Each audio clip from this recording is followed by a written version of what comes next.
नमस्कार, हमारा नाम है समरीन और आपने देखना शुरू कर दिया है लाइव सिटीज। लालू तेजस्वी अपने कानों को खोल, तेरे दरवाजे पर बजा रहे हैं ढोल। गठबंधन के लिए दरवाजा खोल वरना खुल जाएगा मुस्लिम यादव समीकरण का पोल। देखिए, ये बातें आपने देखा था कि बीते दिन राबड़ी आवास पहुंच करके चीख चीख कर कह रहे थे एआईएमआईएम के तमाम नेता।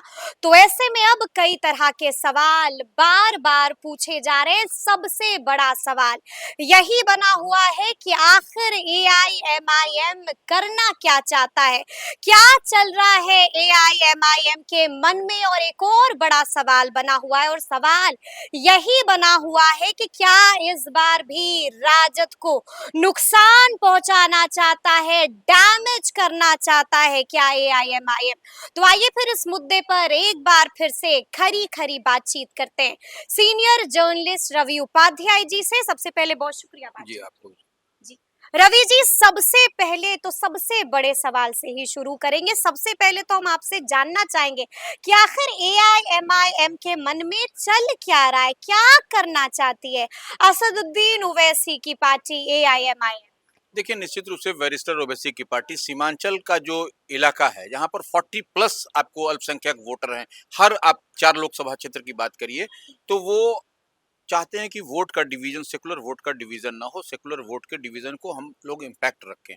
क्योंकि सामने आपको एनडीए दिखाई पड़ता है, नरेंद्र मोदी की डबल इंजन की सरकार है केंद्र में और बिहार में, उसकी विजय रथ को रोकने की कवायद में ओवैसी लगे हुए हैं, बैरिस्टर ओवैसी की पार्टी, जिसके अख्तरुल ईमान यहाँ पर प्रदेश अध्यक्ष हैं। आपको तो वह चाह रहे हैं रोकना, लेकिन वह रुकेंगे कैसे? तेजस्वी की ओर से स्पष्टता के साथ आरजेडी से कह दिया गया है कि वो उनकी एंट्री नहीं होगी।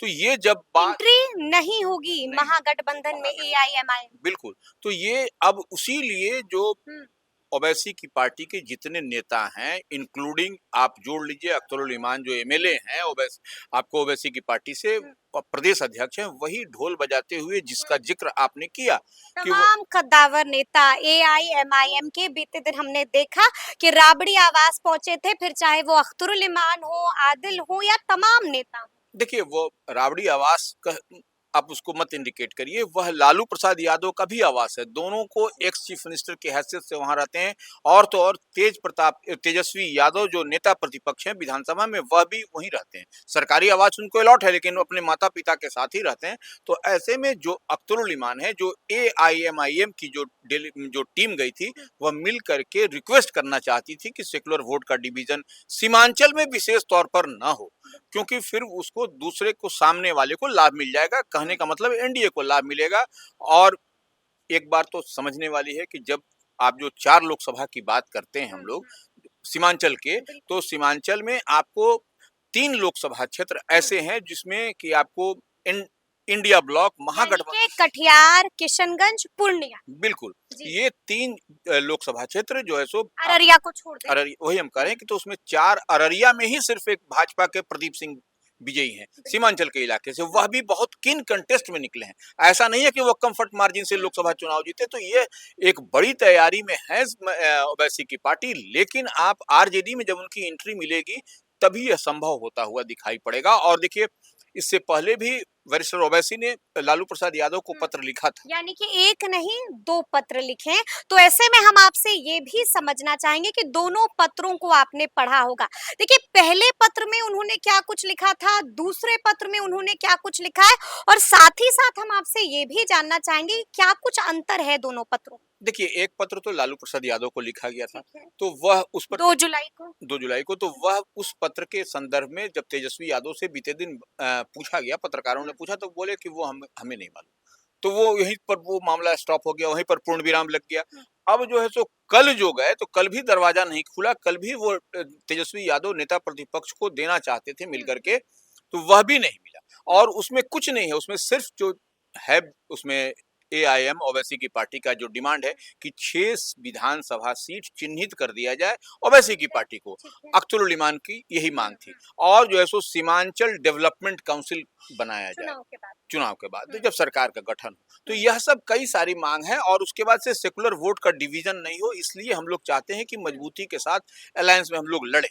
तो ये इतनी ही बात सेम चीज उसमें भी है, यही बात इसमें भी है, लेकिन जब तक आपकी एंट्री नहीं होगी गेट के अंदर से, जब तक आप इन नहीं करिएगा, अंदर बैठने के लिए खड़ा होने की जगह नहीं मिलेगी, तो फिर आप महागठबंधन में, इंडिया ब्लॉक में आ नहीं सकते। ये सबसे देखिए, एक तरफ हम देख रहे हैं कि एआईएमआईएम लगातार हाथ बढ़ा रहा है, लेकिन सामने से हाथ पकड़ा नहीं जा रहा है। कारण क्या समझ में आता है? देखिए वो कहीं न कहीं आरजेडी को लगता है, महागठबंधन को लगता है कि सीमांचल में हम विन विन सिचुएशन में हैं, हुँ, क्योंकि वहां पर जो कॉम्बिनेशन दिखाई पड़ता है अल्पसंख्यक और प्लस जो अदर हुँ, वोट है, वह अगर पड़ जाएगा तो जिस आप लोकसभा की हम बात करते हैं तो हर जगह 60-62% हुँ, 50% वोट है अल्पसंख्यक का। उसमें अगर यदि एड ऑन कर दीजिएगा दूसरे कास्ट का वोट, हुँ, तो वह फिर वह उम्मीदवार जीतता हुआ दिखाई पड़ता है। आपने देखा भी कि लोकसभा चुनाव में किस तरीके से सीमांचल में जो 4 जिले हैं उसमें क्या परिणाम निकल कर के आया लोकसभा का।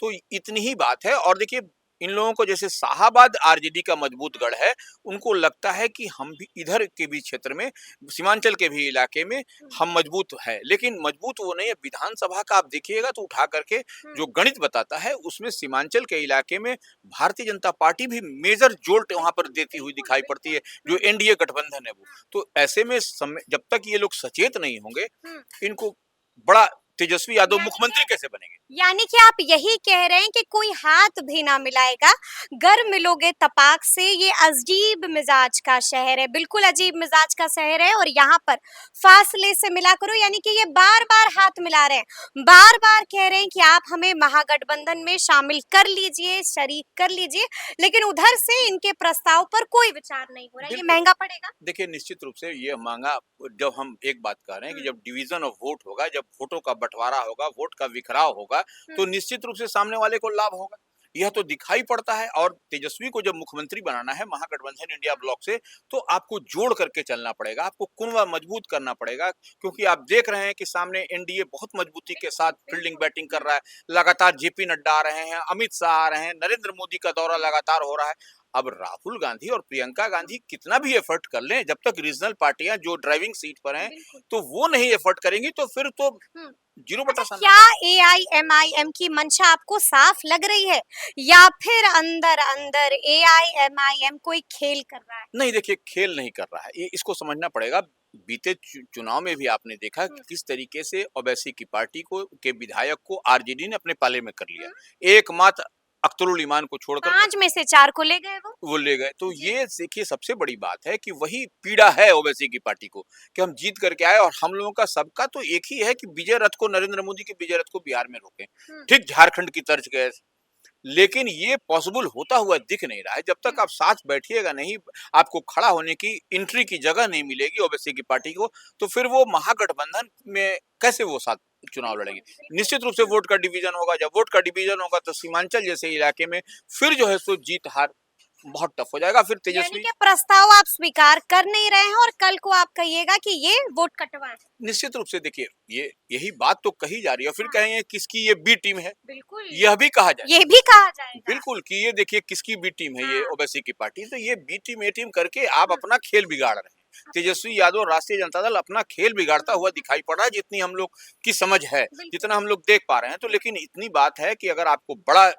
गोल अचीव करना है, हुँ, बड़ा टारगेट अचीव करना है, बिहार में तेजस्वी को मुख्यमंत्री बनना है, तो हुँ, लालू प्रसाद यादव को तेजस्वी यादव स्वयं जो अभी बैठ कर हुँ, डिसाइड कर हुँ, रहे हैं, वही संयोजक भी हैं, वही कन्वेनर भी हैं इंडिया ब्लॉक महागठबंधन के बिहार में। तो वो उनको सहानुभूति पूर्वक उनको स्पेस देना चाहिए ओवैसी की पार्टी को, एआईएमआईएम को, तभी जो है सो सेकुलर वोट का डिवीजन नहीं हुँ। होगा। और उन लोगों का डिमांड भी क्या है? 6 डिमांड सीट क्या की है? मांग जी, है। जी, जी। 6 सीट तो आप दे ही सकते हैं, उसमें हुँ, कहीं कोई ऊहापोह की स्थिति नहीं है। हुँ, नहीं तो फिर प्रशांत किशोर वाली बात हो जाएगी हुँ, हुँ, कि आप मुस्लिम के सीट से जी। यादव को जितवा देते हैं या अदर हुँ, कास्ट को जितवा दे, लेकिन मुस्लिम के सीट से आप मुसलमान को नहीं जितवा वही पाते। जितवा पाते हैं। नहीं जितवा पाते हैं, लेकिन पत्र में हमने ये भी देखा कि साल 2005 का भी ज़िक्र हुआ था, और आपका तजुर्बा तो काफ़ी पुराना है रवि जी, तो हम आपसे समझना ये चाहेंगे कि साल 2005 में ऐसा क्या घटा था बिहार में, जिसकी चर्चा बार-बार कर रही है एआईएमआईएम? देखिए 2005 की बात एकदम स्पष्टता के साथ पूरी हुँ, क्लियरिटी है उसमें कि रामविलास पासवान के पास विधायक था। हुँ, और वह लालू प्रसाद यादव से वार्ता कर रहे थे। लालू प्रसाद यादव को कहा कि मुस्लिम को अब बनाइए चीफ मिनिस्टर। हम जो है सो अपने तमाम जो मेरे साथ विधायक हैं 29 विधायक आपको दे देंगे अपने। दे देंगे। तो वो ऐसे में मजबूत, लेकिन लालू प्रसाद यादव जो राष्ट्रीय जनता दल के सर्वे सर्वा थे, वह बात नहीं माने और वो चाबी तब उसके बाद में अंतोगत्वा रामविलास पासवान ने उसको नदी में फेंक दिया। जब नदी में फेंक दिया तो फिर क्या परिणाम हुआ कि आप सब लोग जान रहा है। तो ये कहीं उस चौराहे, उस दोराहे पर तो फिर बिहार नहीं खड़ा होने जा रहा है। यह भी कहीं न कहीं आपको वो याद दिला रहे हैं बार-बार तेजस्वी को। वही बात तेजस्वी को भी याद दिला रहे हैं। और जो सिनेरियो बनता हुआ है एनडीए, इंडिया, जनसुराज, तो ये वही सिनेरियो कहीं नहीं बन जाए, इसके लिए भी आपको चेतावनी है, समझ लीजिए, समझने की जरूरत है, नहीं तो फिर वो चाबी लेकिन गड़बड़। इस बार मुसलमान किसका साथ देंगे? क्योंकि एक तरफ राजद है, एक तरफ है एआईएमआईएम और तीसरी तरफ है जनसुराज। इस बार मुसलमान किसके साथ होंगे? देखिए एक बात समझ लीजिए, वक्त संशोधन विधेयक के बाद मुस्लिम का जो नरेंद्र मोदी के विजय रथ को रोकने का जिसके पास मादा होगा, जिस उम्मीदवार के पास, यह हर विधानसभा में वैरी करेगा, हर विधानसभा में अलग अलग होगा। ऐसा नहीं यह कोई मुगालते में न रहे कि सीमांचल में हम अगर यदि चले आते हैं इस गठबंधन, इस अलायंस से, तो हम जीत जाएंगे, तब फिर वहां पे नहीं चलेगा। हर सेगमेंट का अलग अलग, हर असेंबली का अलग अलग होगा। तो जो जिताऊ पहलवान, मजबूत पहलवान होगा, उसी पर मुसलमान का वोट चढ़ेगा। इस बार उसी पर मुसलमान इस बार भरोसा करेंगे। तो अंत में हम आपसे ये समझना चाहते हैं, जैसा कि मैंने कहा कि आपका तजुर्बा काफी पुराना है, काफी तजुर्बेकार हैं आप, तो आपको क्या लगता है ऐसी स्थिति में तेजस्वी यादव को क्या करना चाहिए कि इस बार भी सरकार बनाने से नहीं चूक पाए तेजस्वी यादव? देखिए एक बात समझना पड़ेगा, जिस तरीके से राष्ट्रीय पार्टी भारतीय जनता पार्टी है एनडीए में, वह स्पेस देती है रीजनल पार्टी को, नीतीश कुमार की पार्टी को, जेडीयू को स्पेस देती है, उसी तरीके से यहाँ पर कांग्रेस राष्ट्रीय पार्टी है, वह जो है सो स्पेस दे रही है तेजस्वी यादव को, राष्ट्रीय जनता दल को। तो उसको थोड़ा सा सेक्रीफाइस, बड़ा दिल दिखाना पड़ेगा तेजस्वी यादव को, और एआईएमआईएम को अपनी टीम में, अपने इंडिया ब्लॉक महागठबंधन में उसको सहेज करके रखना पड़ेगा, तभी जाकर के आप बड़ा टारगेट अचीव कर पाइएगा, तभी आप सरकार बना पाइएगा, तभी आप मुख्यमंत्री की कुर्सी पर विराजमान हो पाइएगा। और नहीं तो